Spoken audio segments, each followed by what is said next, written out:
Milkaa'uu yoo barbaadde namoota jireenya isaanii keessatti eessayyuu hin deemne wajjin walitti hin hidhatin.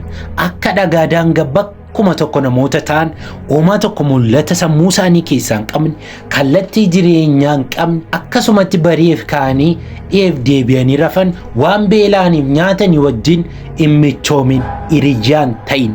Namoota akkasii faana yoo walitti hidhatte amala isaanii jijjiirtatu hin taane amala keetu jijjiirama.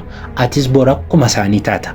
Namni attoo afurii wajjin oolu bor attuu isa shanaffaa akka inni ta'u wal nama hin gaafachiisu.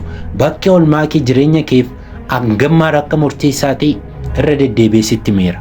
Namoota amala yaraa qaban afurii wajjin yoo naamani yeroo booda tun beekin nama amala yaraa qabu isa shanaffaa taatee of argita. Kanaaf obbolee jireenya kee keessatti waan milkeessuu barbaadduun qabda taanaan, nama ta'uuf yaaddu sammuu kee keessatti dizaayin gootee jirta taanaanii namoota mul'ata wal fakkaata si wajjin hin qabne wajjin tarreen taa'i. Bakka siif hin malleen dhaabatiin. Because namoota akkasii irraa jalaan utuutti hin beekin mul'ata kee ajjeesu waan ta'eef. Namni baay'een bakka hin feenetti kufee kan hafe dhiibbaa hiriyootaatiin. Gatiin barbaachifne kan baase kan wareegame jireenya isaa keessatti waan isa gaabbisiisu kan godhe dhiibbaa hiriyyaatiin. Suusii araada garaagaraa namni baay'een kan eegale hiriyyaasaaf jedheeti. Kanaaf utuuman hiriyyoomin namooti naannoo kee jiran si wajjin mul'ata wal fakkaataa, kallattii jireenya wal fakkaataa kan qaban ta'uu isaanii adda baafadhu. Yoo hin taane akka ijoollee dibaabaatti kaadhuuti isaan baqadhu. Namoota akkasii yeroo booda mul'ata kee ajjeesu, muranii ofitti si qixxeessu waan ta'eef addunyaa kanarraa namni kamiyyuu kophaa ta'uu hin barbaadu.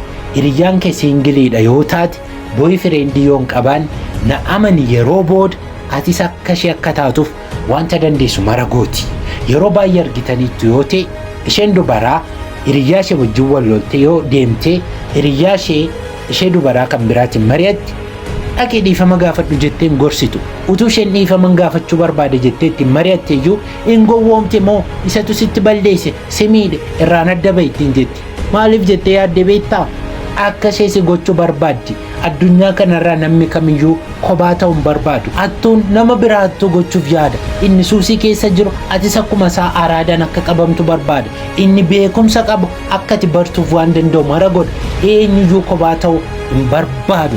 Namni kamiyyuu bakka ofii dhaabatee jirutti si waama. Kanaafi namoota amala yaraa qaban kan isaan si dhaalchisuu barbaadan amaluma isaanii yaraa sanadha. Namooti gaariin immoo kan isaan tattaafatan akka isaanii nama gaarii si gochuudhaaf. Kiristiyaanni kaayyoonsaa kiristiyaanii si gochuudha. Musliimni kaayyoonsaa musliima si gochuudha. Namni kamiyyuu bakka ofii jirutti si waama.